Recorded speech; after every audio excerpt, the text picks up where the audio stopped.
Olá! Hoje no nosso Justiça às Claras 2017, nós vamos entrevistar o professor e procurador federal Dr. Marcelo Koch, especialista tanto em direito constitucional quanto em direito ambiental.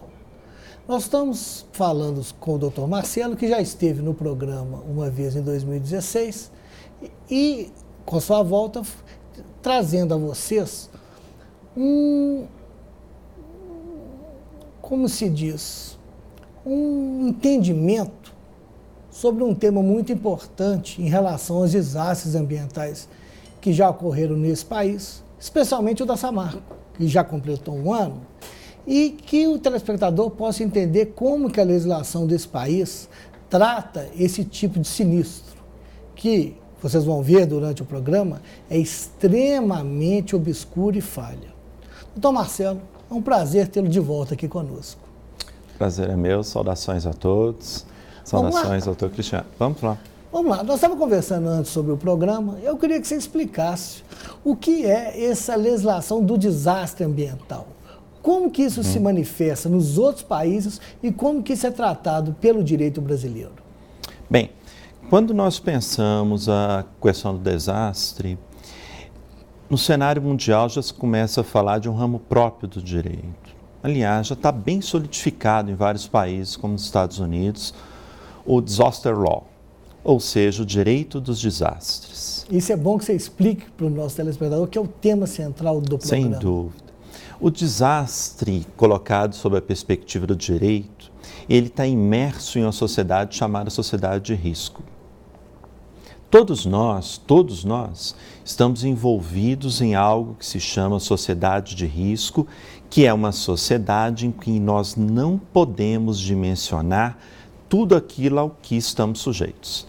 Dentro dessa perspectiva, o risco de que algo dê errado não é só uma potencialidade abstrata, é uma certeza probabilística de acordo com procedimentos adotados. Em outras palavras, nós vamos saber que no próximo feriado vai haver situações de mortes nas estradas, não vai? Sim. Vai haver. Nós vamos ter pessoas que vão morrer nas estradas.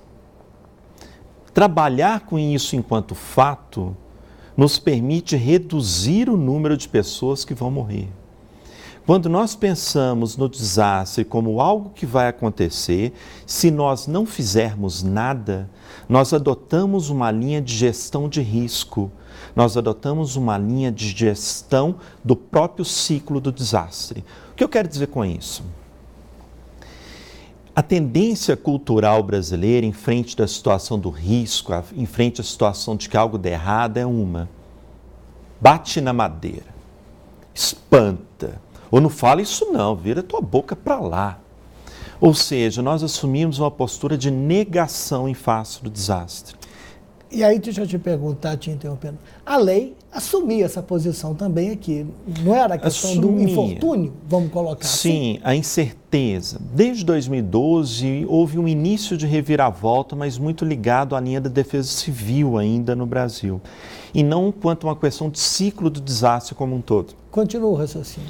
Quando nós pensamos no ciclo do desastre, há uma linha nos Estados Unidos muito interessante, que é a condutora da linha mundial, que é worst cenário, o pior cenário possível. O que pode acontecer no pior cenário possível? Em outras palavras, se eu tenho uma empresa que trabalha com a linha X de produção, e se algo dá errado e ocorre um problema que vai gerar, por exemplo, um incêndio, ou se algo procede de forma equivocada em toda a linha de produção, o que isso pode desaguar se essa empresa lidar com rejeitos? Como vai ser tratada a questão?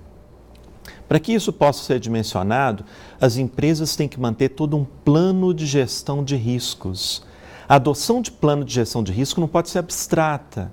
Ela não pode ser dimensionada de forma aérea. Ela tem que ser tematizada de acordo com aquilo que vai se ter enquanto providência concreta.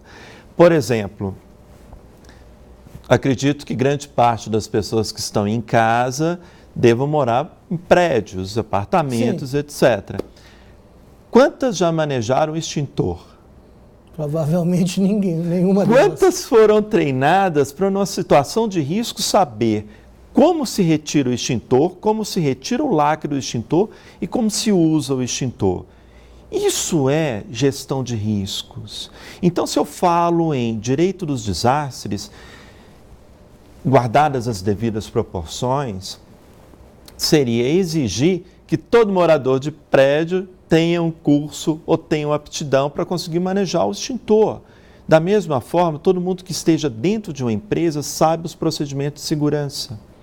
Que medidas contra o risco possam ser vistas dentro do cenário de que, se não for adotado o procedimento de contenção, o risco acontece. Porque vai acontecer. Você está me dizendo que, sim, na sistemática adotada em outros países, esse desastre acontece, ele está previsto que vai acontecer. É um antagonismo interessante, a gente chama de paradoxo do desastre. Você assume que vai acontecer. E luta para não ter. Para que não tenha. Certo. Por isso que é o paradoxo. Você assume que vai acontecer se nada for feito. Portanto, há uma reversão do pensamento jurídico antigo. O pensamento jurídico clássico, oitocentista, assumia que o dano não pode acontecer, o dano é excepcional. Sim. Só que agora o dano é real e o dano é contínuo. Se não fizermos nada, ele vai acontecer. Independente de... Isso, porque agora, se for independente, ele acontece. Ele é dependente de medidas para que ele não aconteça. A situação se inverte na medida em que se pensa o que se deve fazer para que o risco não se concretize. Por isso que é um paradoxo. Ao mesmo tempo, a gente trabalha com o pior cenário possível. E na doutrina americana se coloca fatores que elencam a dificuldade da população, a dificuldade da cultura a lidar com isso. Pelo seguinte, nós temos dois fatores primordiais. O primeiro é a negação, que eu já mencionei. Sim. As pessoas negam. As pessoas negam que algo de ruim vai acontecer, imaginam que com a negação aquilo não vai acontecer. O segundo fator é prevenir um desastre é caro, é muito caro. Quantas e quantas pessoas que estão em casa nós mantemos seguros de N coisas durante a vida e às vezes nunca utilizamos o seguro? E aí vem aquela imagem, para que eu fiz seguro? Já gastei esse dinheiro. Então dá aquela imagem do dinheiro perdido, porque o risco não se concretiza. E essa imagem é perigosa porque ela pode passar a impressão de que, não adotando a posição de contenção, vai continuar a não acontecer o desastre.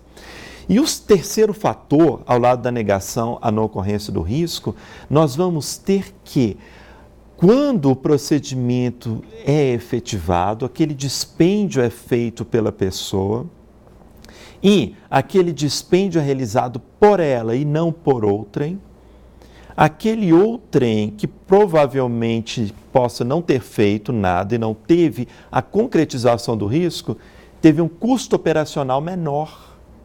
Isso. Então avalie, aquele que não se preveniu teve um custo operacional menor, só que tudo poderia ter dado errado para ele também.